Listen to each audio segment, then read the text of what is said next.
प्रिय साधकों, प्रिय मित्रों, प्रिय दर्शकों, सभी को जय गुरुवर, जय महाकाल, जय मां आदिशक्ति। आप सभी साधक प्रेमियों का मेरे यूट्यूब चैनल छत्तीसगढ़ी टोना मंत्र में हार्दिक स्वागत है।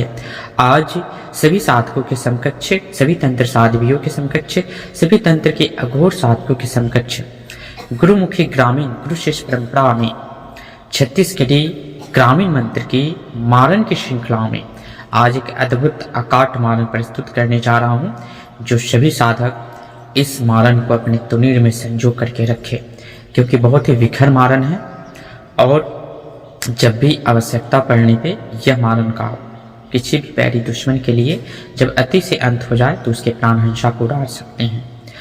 तो आज की जो यह विद्या है, इस विद्या को वही साधक चला सकते हैं जो कभी भी कहीं भी किसी भी गुरु शिष्य परंपरा से दीक्षित होना अनिवार्य है, क्योंकि यह शक्ति गुरु बल से ही रोकी जा सकती है। गुरु बल होना साधक के पास अनिवार्य होता है। जब भी हम प्राण हंसा को उड़ाने के लिए मारन पद्धति का इस्तेमाल करते हैं तो हमें दृष्टि ज्ञान या श्रवण शक्ति का ज्ञान या अंतःकरण मन की शक्ति का ज्ञान होना अनिवार्य है, ताकि हमें ज्ञात हो सके कि सामने वाला जो बैरी दुश्मन है किसके प्रोटेक्शन में है, किसके संरक्षण में है, ताकि हम अपनी चीज़ों को उसे काट करके चला सके। तो यह जो चीज़ें है अकाट्य है, यह पूर्णतः तामस प्रवृत्ति में निपुण होकर के यह विद्या चलता है और एक बार में ही कार्य को संपन्न करके आता है। जो साधक सात्विक में भी चलाना चाहे वो भी चला सकते हैं। तो आप सभी साधक जो है सर्वप्रथम मंत्र को श्रवण करते हुए चले। यह गुरुमुखी मंत्र है, श्रवण करें।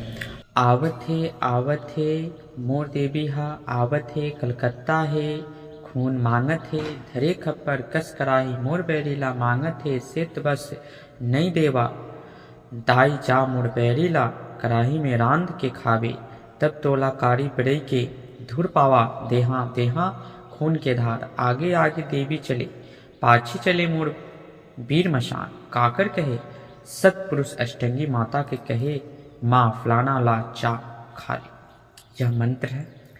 इस मंत्र के माध्यम से आपको प्रबल से प्रबल शत्रुओं को धराशाही करने में सामर्थ्यवान हो जाएंगे।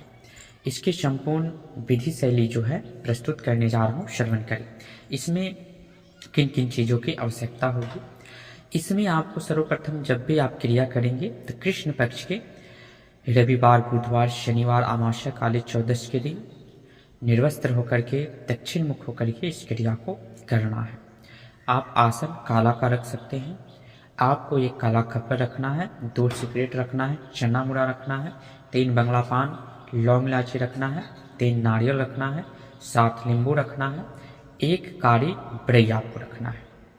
फिर इस क्रिया के लिए किसी भी वीरानी स्थान में, अवघट हो, मरघट हो, शमशान हो, खंडहर हो, एकांत हो, कहीं भी जा कर के बैठ जाना है। मध्य रात्रि कालीन में किसी भी शत्रु का किसी भी एक साबूत का होना अनिवार्य है। सर्प बिंबी की मिट्टी होना अनिवार्य है, उसे निमंत्रण देकर रखें।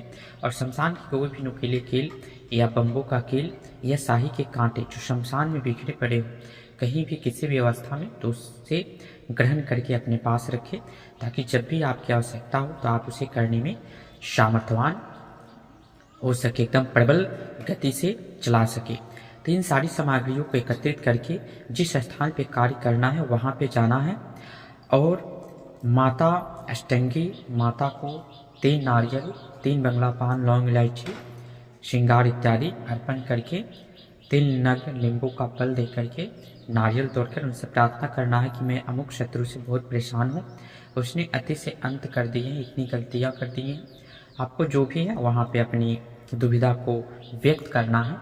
फिर करुणामयी होकर के माता अष्टंगी से आदेश लेकर के फिर इसमें गुरुबल होना अनिवार्य है, क्योंकि यह जो देवी है इसमें जो मशान है, जो देवी चलती है वह 2 धारी तलवार की तरह है, इसलिए गुरुबल होना अनिवार्य है। आप कहीं भी सिद्ध गुरु से दीक्षित हों तो ही इस क्रिया को करें, अन्यथा ना करें, क्योंकि इसमें जो है गुरुबल ही शक्ति को रोक पाता है। नहीं तो फिर साधक जो चलाता है तो उसके ऊपर ही वो रिटर्न अगर आ गई तो फिर दिक्कत है। इसलिए गुरुबल होना अनिवार्य है। गुरु के मार्गदर्शन में इन सब क्रियाओं को ही करें और दृष्टि ज्ञान होना अनिवार्य है, क्योंकि हम देखने की श्रवण शक्ति या अंतःकरण मन की शक्ति होना अनिवार्य है। ताकि हमारी शक्ति कब गई कब आई ये भी होना अनिवार्य होता है। जो भी साधक करे उनके पास इन सब चीज़ों का ज्ञान होना चाहिए।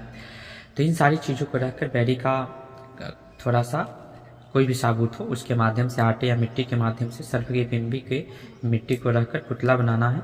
फिर माता अष्टंगी का जो पूजन है 3 नींबू 3 नारियल बंगला पान लौंग इलायची उनको दे देना है। फिर मशान का जो है कारी बरई 1 पाव दारू बाकी 4 नींबू का बल और चन्ना मुड़ा 2 सिगरेट प्रज्वलित कर देना है।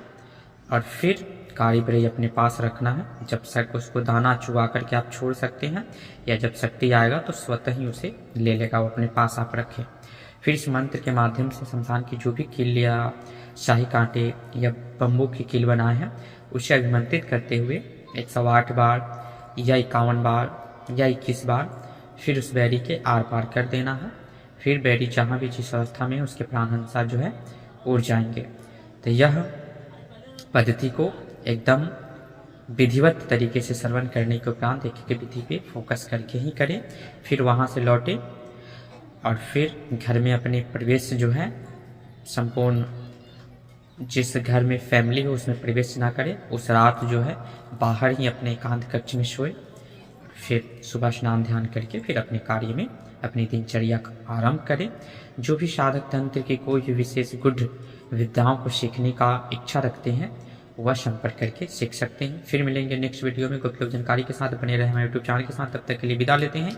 जय गुरुवर, जय महाकाल, जय महाआदिशक्ति, जय सनातन सत्य की सत्यमेव जयते।